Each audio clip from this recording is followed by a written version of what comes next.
بسم الله الرحمن الرحيم الحمد لله رب العالمين وصلى اللهم وسلم وبارك على سيدنا محمد وعلى آله وصحبه أجمعين رب اشرح لي صدري ويسر لي أمري واحلل عقدة من لساني يفقهوا قولي. Assalamu alaikum everyone. I hope you're doing good. I hope you're happy, healthy and wealthy. My name is Mamun Hassan and I want to welcome you all to the Friday Hour live from the Islamic Institute of Toronto. Obviously we're not live from the Islamic Institute of Toronto, but we are coming to you live with an Islamic Institute of Toronto content, inshallah ta'ala. So the Friday Hour is our weekly program that we are going to be live streaming every week, bi'ithnillahi ta'ala, on Friday at 7:30, inshallah ta'ala. At this moment, I'd like for you to go ahead, and I see the usual people here, alhamdulillah. Sister Anne, how are you? Sister Tanweer, how are you? Sister Bibi, I hope all you guys are happy, healthy, and wealthy. Go ahead and comment, please, telling us where you're joining us from. Believe it or not, this is really important for you, for our actual program itself to actually be spread out. In order for more people to see it is when you actually engage, when you all go ahead and type. Go ahead and share the actual videos. We're live streaming on YouTube. We're live streaming on Facebook. We're live streaming on Twitter. And we're also working a way to live stream on LinkedIn as well, inshallah, very soon. All right. So let's begin the program. And today's program here is titled Solidarity. And this is a really important topic that we've been talking about a lot. As you all know, the Islamic Institute of Toronto, for those of you who are in the international community itself, we are in Canada, and in Canada there's a lot of things that are happening right now that require the direct involvement of Muslims. One of them is the highlighting of the plight of the Indigenous communities within Canada itself, how they have been mistreated for so many years through colonization and through so many things that you could not imagine. And today was a specifically important day for the Muslim community itself, where the Imam Councils of Canada, I believe, I'm actually probably going to get corrected by this when Sheikh Abdullah comes in. And also there's a couple of other organizations that have made today into a day of solidarity with the Indigenous community, where there was a statement that was being read in both of our khutbahs. This statement was actually made. You can go ahead and watch the khutbah itself in order for you to see it.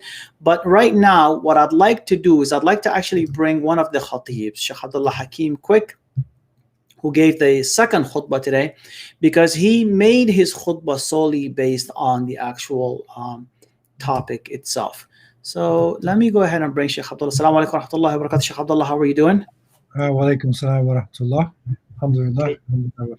Alhamdulillah. May Allah subhanahu wa ta'ala bless you and give you Jannah, Sheikh.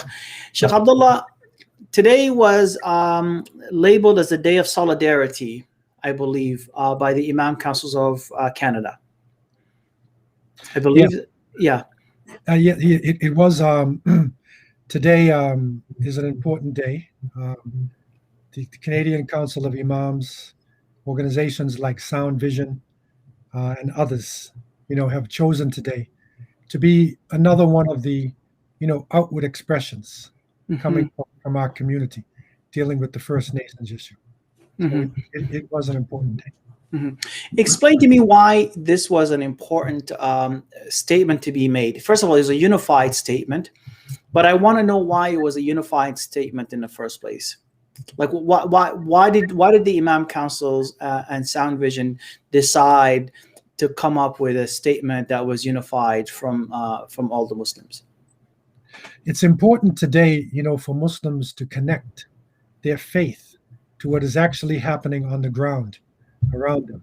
There's a tendency in the past for people to look at the masjid as a place that takes you 1400 years in the past, and you deal with so-called religious things, your prayer and your fasting, and then afterwards you read the newspaper and listen to the news about what's happening in society. But that's not what the Prophet ﷺ, taught us in terms of the importance of the Friday khutbah and the message of Islam in itself, which is based upon calling to the good and forbidding evil, establishing the oneness of Allah for all of humanity, for all of the universe, and not just a select Muslim community. And so this, in a sense, is the united voice of imams, of Mm-hmm. khatibs, because the khutbah itself still is the largest united gathering that Muslims constantly have all over the country. There is no other forum, there is no other gathering that consistently gets thousands of Muslims to sit without being able to say anything, and to listen to the speaker, and to take in the message. So this mimbar, or pulpit, as they would say, is a very important place for this message to get out. And so this is showing unity, because it's not one ethnic group, it's not one school of thought. It is Muslims, leaders, khatibs coming from different uh, movements, different expressions of Islam, and being united, in this day. Jazakallah khair, Sheikh. So, all right, let's talk about the statement that was made. One of the statements one of the actual crucial elements that was included in the actual statement, besides the actual statement of solidarity itself, there was an element of, I want to call it an apology that was made. And I really appreciated that, because in it there was, I think the direct quote was, "Our hearts our hearts are broken, and I believe our souls are heavy." And this is because it doesn't seem like us as Muslims, we have paid attention to this topic for as long as it's been happening. Why did the Imam Councils decide to include that as a part of the actual this apology, in a sense? Well, we recognize that the whole issue of tawbah, of repentance, which is very critical, within Islamic thought, begins with i'tiraf, with to recognize that you've made a sin. And for many people benefiting from Canada, United States, Western countries, they didn't realize that they're actually benefiting from treaties, benefiting from natural resources that were actually taken away from the indigenous people, and treaties that were broken. And so now the fact that we're here, we think of ourselves as being oppressed, and we are oppressed in our own countries.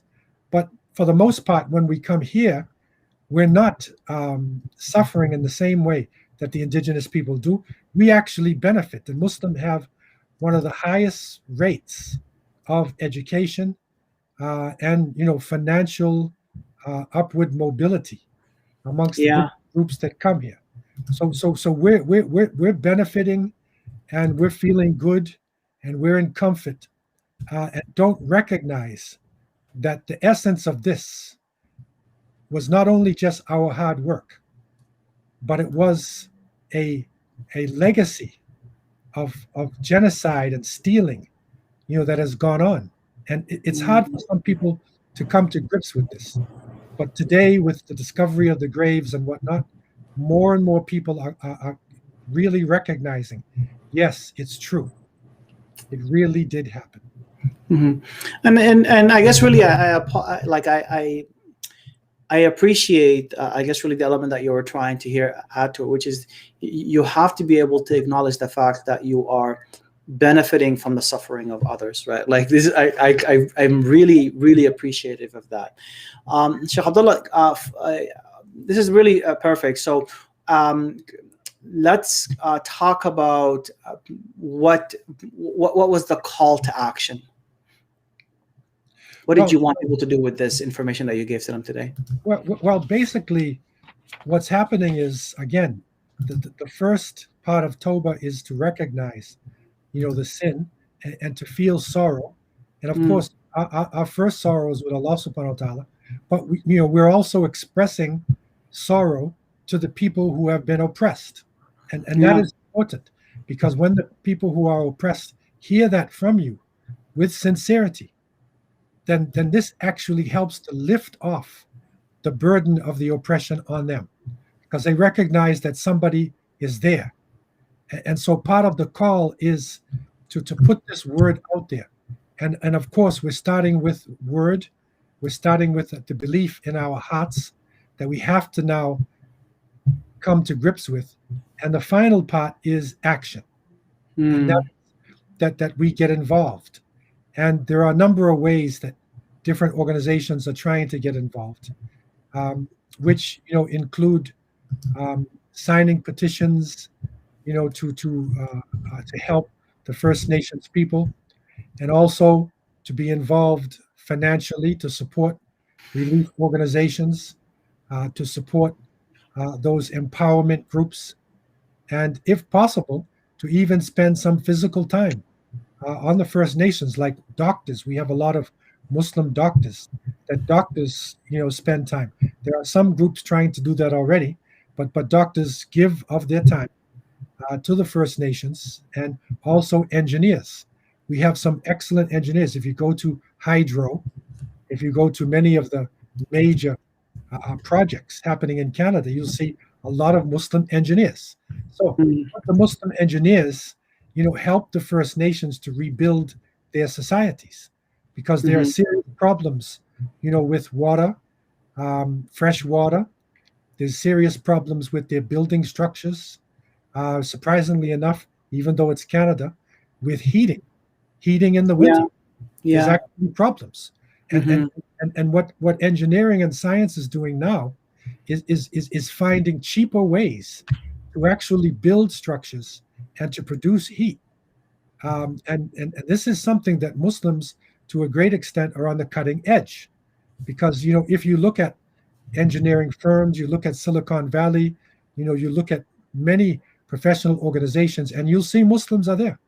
So now we're saying, let's do something, let's pay back and empower the people who enabled us to be able to come here. Barakallah fiqh, Sheikh Abdullah, Jazakallah khair. You're very insightful. And may Allah subhanahu wa ta'ala bless you and give you Jannah. We have benefited from you lots, alhamdulillah. May Allah subhanahu wa ta'ala reward you, inshallah. So hoping to have you more and more, inshallah. Inshallah. Barakallahu fiqh. All right, so Jazakumullah khair. This was Sheikh Abdullah Hakim quick. So now, before we move on to our next guest, inshallah, I do want to tell you all to go ahead and share this video with your family, with your friends and connections. Our second guest is no stranger to the community at all. He's one of the founders of the Islamic Institute of Toronto. Brother Muneeb, how are you doing today? Alhamdulillah, and you? I am great, alhamdulillah.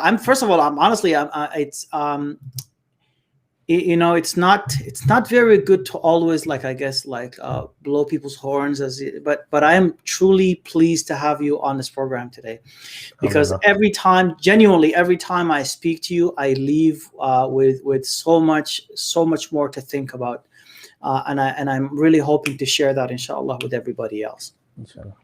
Inshallah. So today is a good day, and it's one. I think you were one of the moving arms really behind the statement that was made today. But before you made the statement, let me actually go back to how long ago you've written this article. So in July 17th of 2017. So this is really amazing. Almost to the day, right? 4 years ago. You have written this article acknowledging the indigenous land we have settled on. And in it, I think you're talking about, I think this was a time when the first, the Truth and Reconciliation report came out, I believe. Yes, it was. Or what was the actual, it was the celebration of Canada Day, the 150th, I think, anniversary. There were some objections from the indigenous groups with celebrating the day, which was very much what we had a few weeks ago as well. No. Objections to observing Canada Day, especially at this time. What was your perspective? Well, let me begin. First of all, I'd like to begin. Bismillah ar-Rahman ar-Rahim. Alhamdulillah Rabbil Alameen. Wassalatu wassalam ala Sayyidina Muhammad wa ala alihi wa sahbihi ajma'in. First of all, let me thank Brother Mamoon and the Islamic Institute of Toronto for inviting me to speak on this topic tonight. And if you will permit me, I would like to begin with an acknowledgement. Mhm. I think acknowledgement and naming is something that comes as well from within our religious sources. We begin everything in the name of Allah, and we acknowledge Allah and we praise Him. And when we deal with important issues, and any issue, we need to name it as well as to acknowledge the issue itself. So tonight I would like to begin by acknowledging that the land that I'm living on and which IIT is also situated on is the territory of many indigenous nations, including the Mississaugas of the Credit, the Anishinaabe, the Chippewa, and the Haudenosaunee, and the Wendat peoples, and is now home to many indigenous peoples. I also acknowledge that Toronto, that we are living in, is covered by Treaty 13, signed with the Mississaugas of the Credit, and the Williams Treaties signed with multiple Mississaugas and Chippewa bands. And this should not be just a perfunctory statement or a ceremonial, symbolic statement for us today. Because by acknowledging the land that we are on, we are acknowledging that we are part of Canada, which is, the Crown, but we're also situated on a land of another nation, the Indigenous nations. I think this is quite important today for us to acknowledge. And it's also a stepping stone for our education.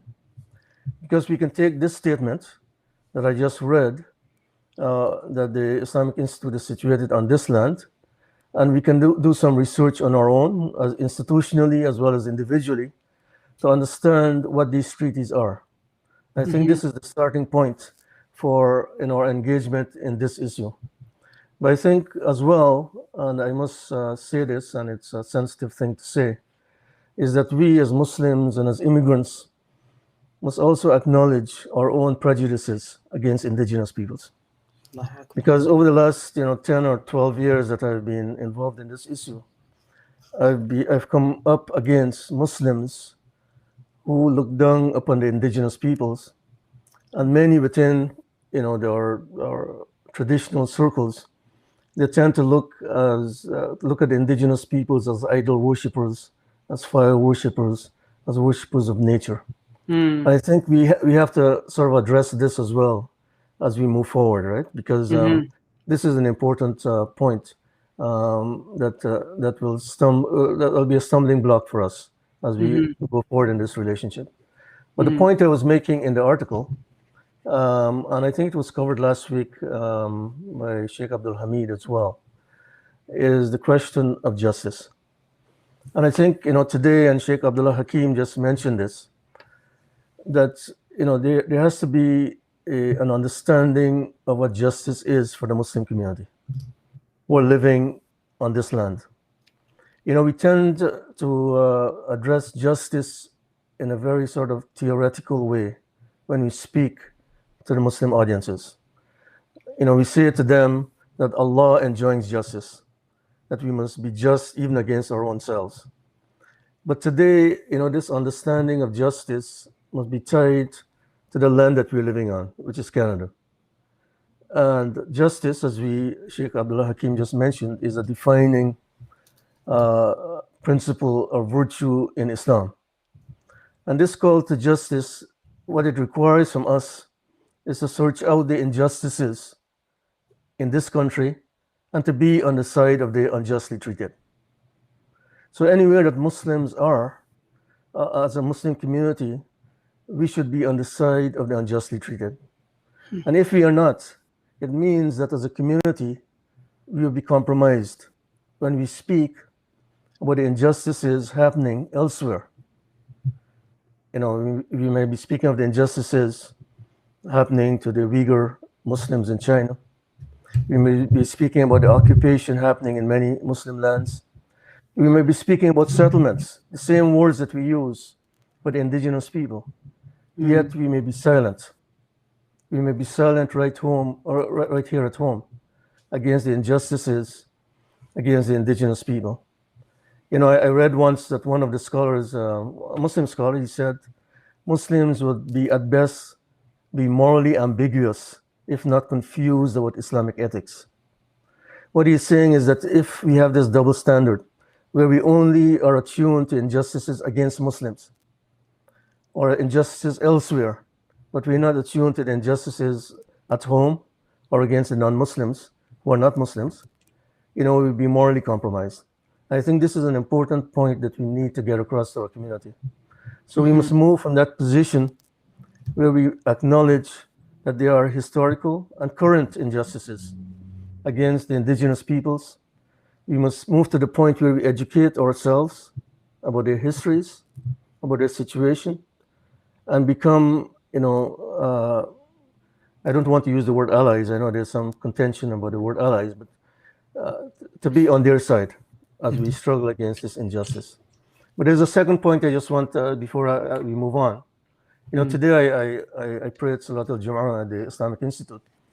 And as I walked in, I noticed the flagpole with the Canadian flag at half-mast. And I recalled about maybe 4 or 5 years ago, there was a project undertaken by one of the advocacy groups to have these flagpoles installed at each of the centers, Islamic centers and mosques, and to have the Canadian flag installed as well. And as I walked in, it sort of struck me that, if we are to be on the side of the indigenous peoples, you must also have a marker in our properties to acknowledge that there's an indigenous nations as well. So what I've been proposing over the last number of years is that Islamic institutions install a plaque with a land acknowledgement statement. So to move us away from that moral dilemma where we are acknowledging the Crown, which is Canada, but we're not acknowledging the indigenous nations.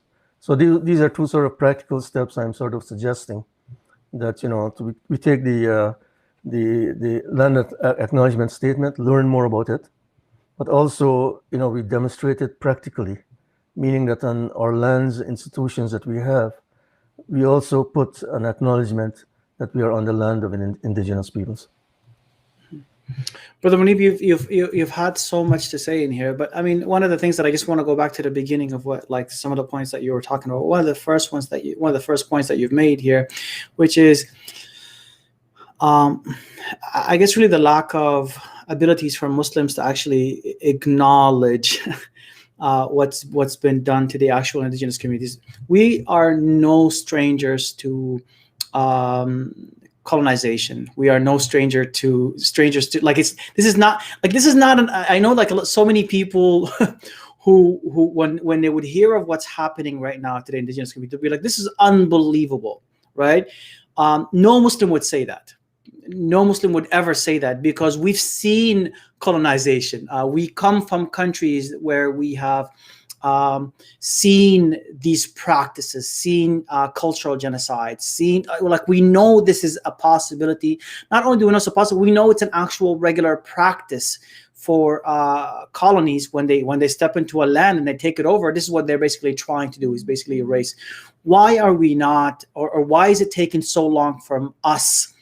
For us to go ahead and to kind of step up into the realm of actually fighting and actually speaking up for the indigenous community? Why are we taking so long? Like, I want to know why we as Muslims are a little behind the rest of the communities. Well, I don't think we are behind. I think all Canadians were caught off guard. Because if, and you have gone through the educational system here, in high school or elementary school, what's covered for indigenous history is very minimal, and it's sort of glossed over. We never read or were taught about the indigenous schools or the residential schools to any great extent. It was mentioned, but it's not only little, it's actually inaccurate. It's inaccurate. Yeah. When I did Canadian history in high school, actually, here. Yes. And the first time that I sort of encountered it was that there was a hydroelectric project in Quebec. And there was, the Inuits were objecting to it. And the current Governor General, who was appointed a few days ago, she was the one actually that was part of the negotiating team of this hydroelectric. And I did a paper on it, and this is when I first had to dig in a bit more about the indigenous histories. But it was not taught actually in the textbooks, right? It was not there. So I think, all Canadians were caught off guard, especially immigrants, and you and all of us know this, right? It has touched us to a great extent, even immigrants who have been here for, generations, at least for decades. They were deeply touched when the first, graves were uncovered. It sort of touched them very deeply, right? I think it's essentially, the history is not taught, and this is where we need to hold our governments responsible, right? Because and this is where we can stand with Indigenous peoples, because we can say, we now have a demographic of Muslims who have some influence in the electoral writings, and we can use our influence to effect some changes or to stand to get with the Indigenous peoples. And I think this is one of the things that we should be looking to doing as well. But I just want to come back to the question of apology and regret, because I think this is an important point that needs to be to be made, is that the Canadian government was responsible, and the Catholic Church and 3 of the Protestant denominations were responsible. They were part of this project of residential schools, and these are the institutions that should be apologizing. They've issued official apologies. All of them, except for one of the denominations, have not gone far enough. But I think they are the ones should be issuing the apologies. We can express our regret for not knowing, but we are not part of that project of the residential school. So we can express our regret for what happened and for not knowing, but the apologies must come from the government and the Christian churches, the denominations. And many of them have done it.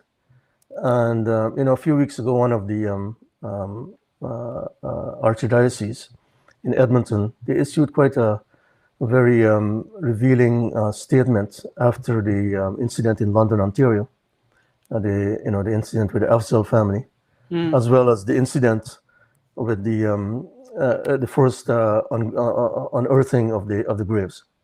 And I just like to read you what they said, and it was quite an eye-opening statement for me. The statement said that Muslims are asking Canadians to get to the roots of Islamophobia. And then they ask in the statement, it said, what are these roots, we might ask, and where do they come from?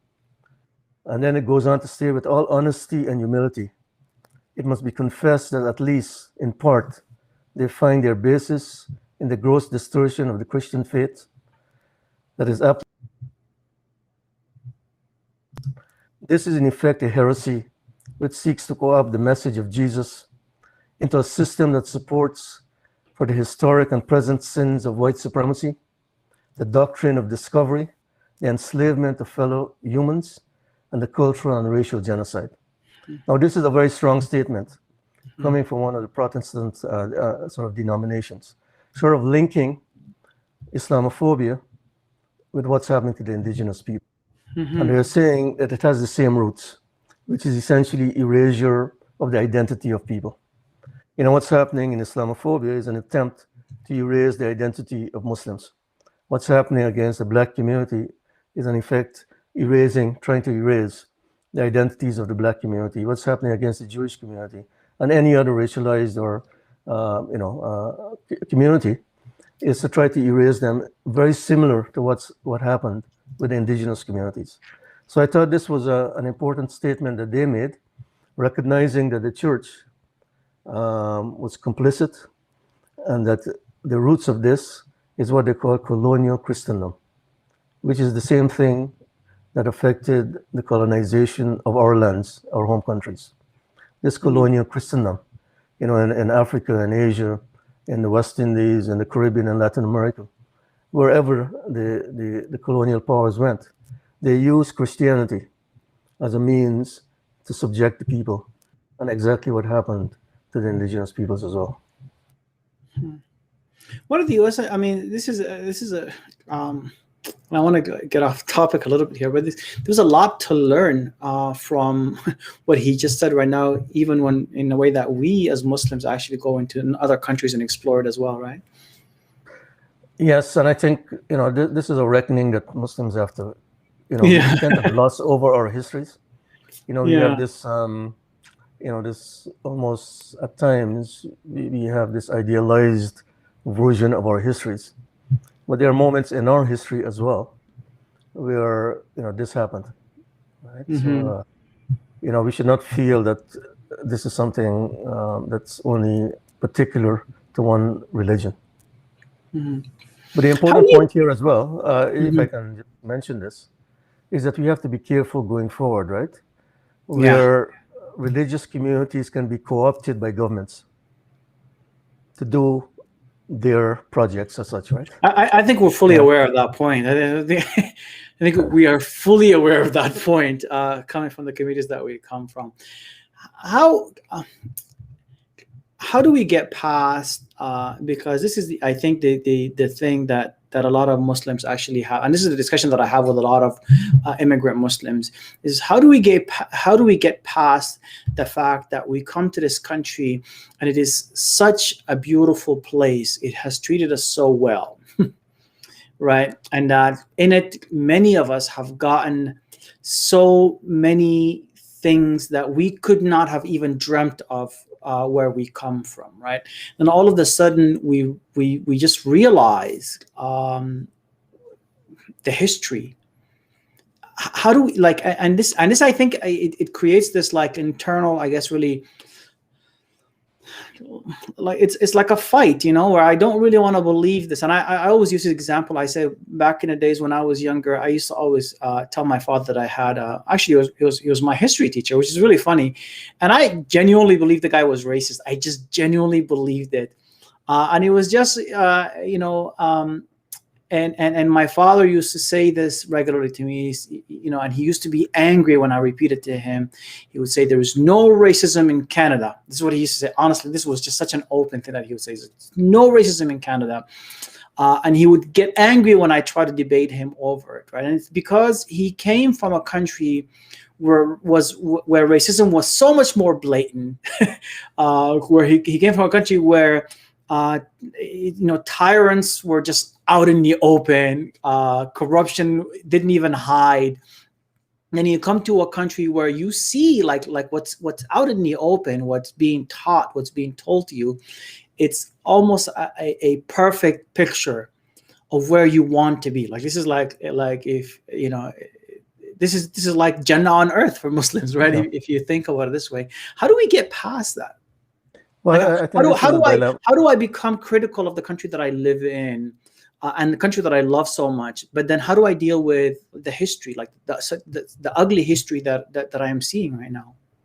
Yeah, and this is why I think many newer immigrants are having this sort of dilemma, right, when they hear of these residential schools.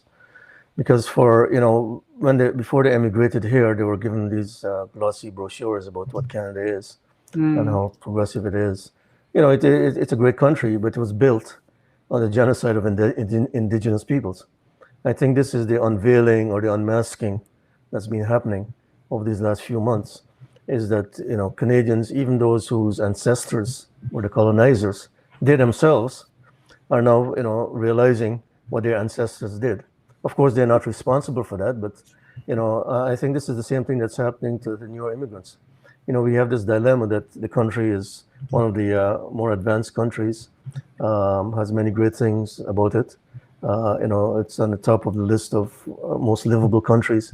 Yet, underlying that, there was this dark history. And it's not only a dark history, actually, it continues to some extent, because these residential schools and the treatment of the Indigenous peoples continues today.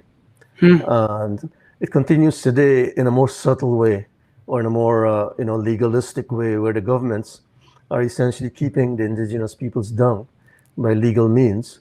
And of course, all of these situations on the reserves with the water crisis and the housing crisis and child welfare all of this continues. So it's not a I mean, dark history. we're still spending millions of dollars fighting indigenous communities in court over things In that courts, we yeah. already over things that we already know we should be paying for, right? But yet we decide. But you know, the co-opting, and I mentioned co-opting of religious communities to support governments, right?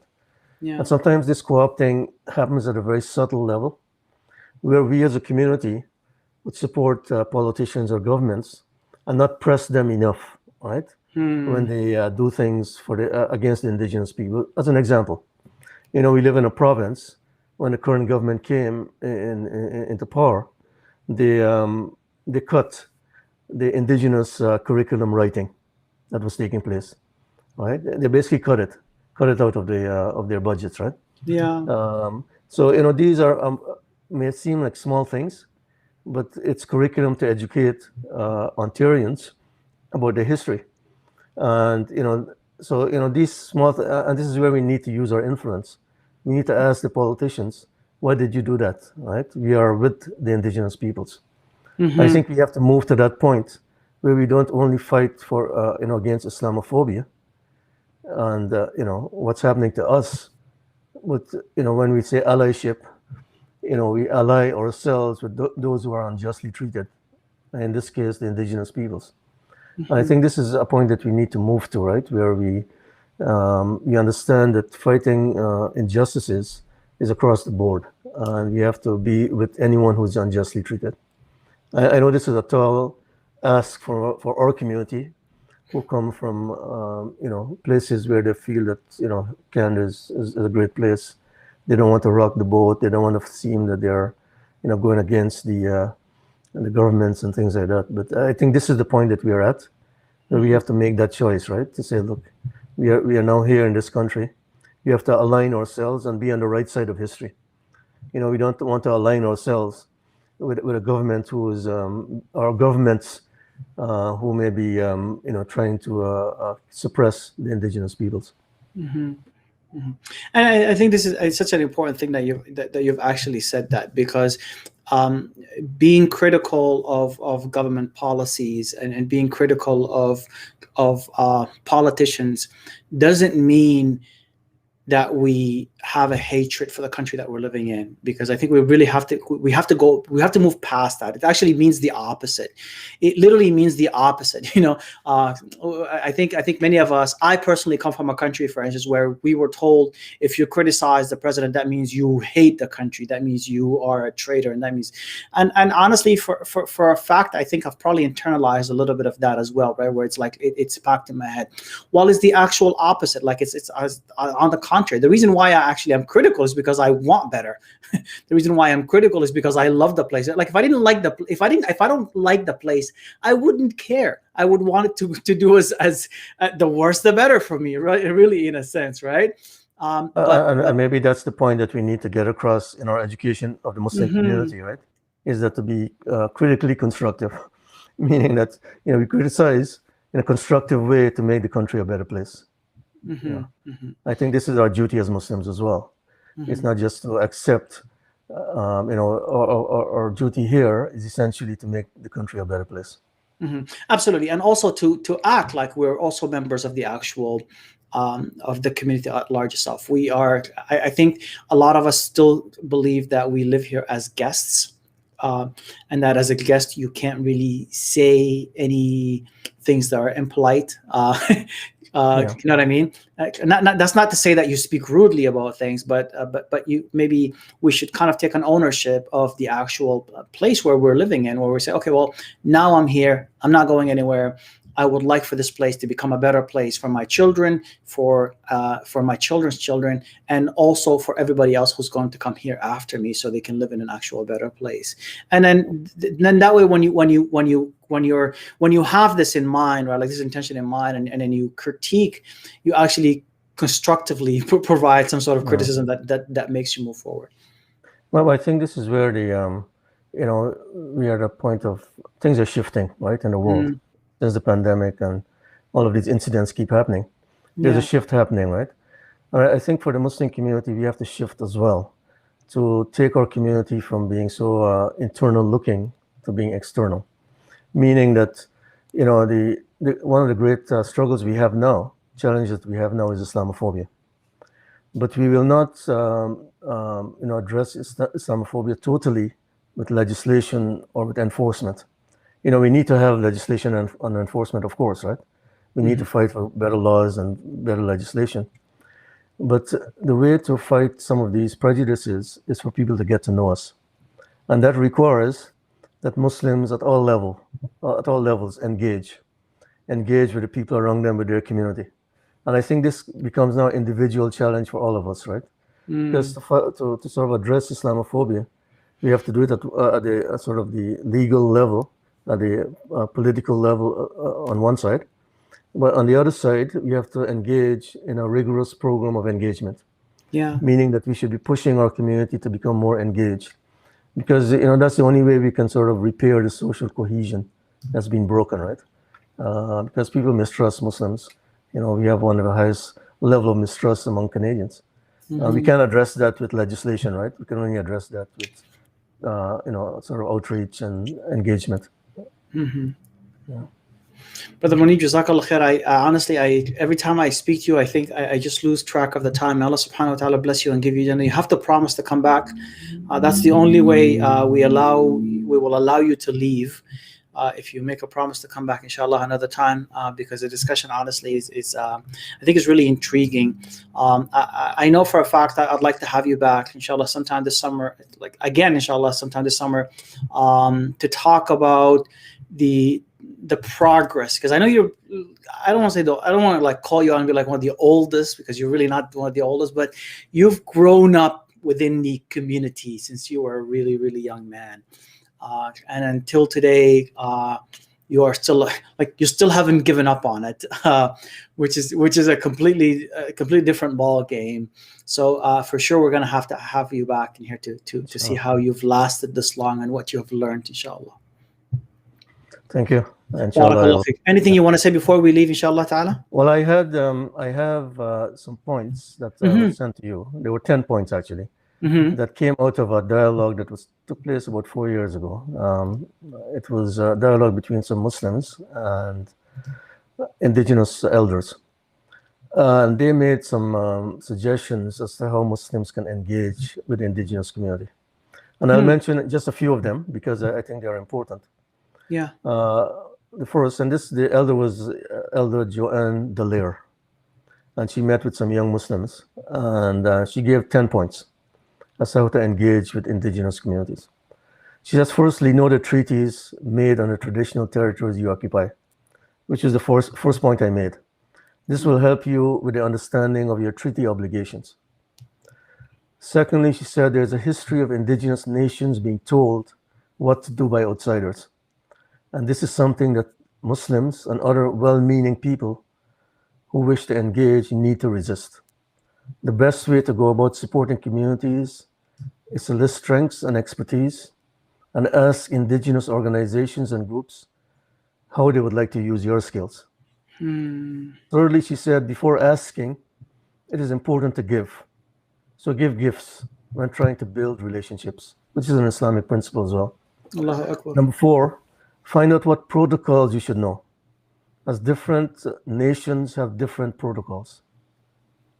Number 5, she said, seek the advice of elders and leaders from the nations you hope to work with and build relationships with the elders before trying to work with the rest of the indigenous community. So she's asking that we build, the elders like an imam or a sheikh, right? Yeah. They're the religious. Which is what we ask of other people, anyways.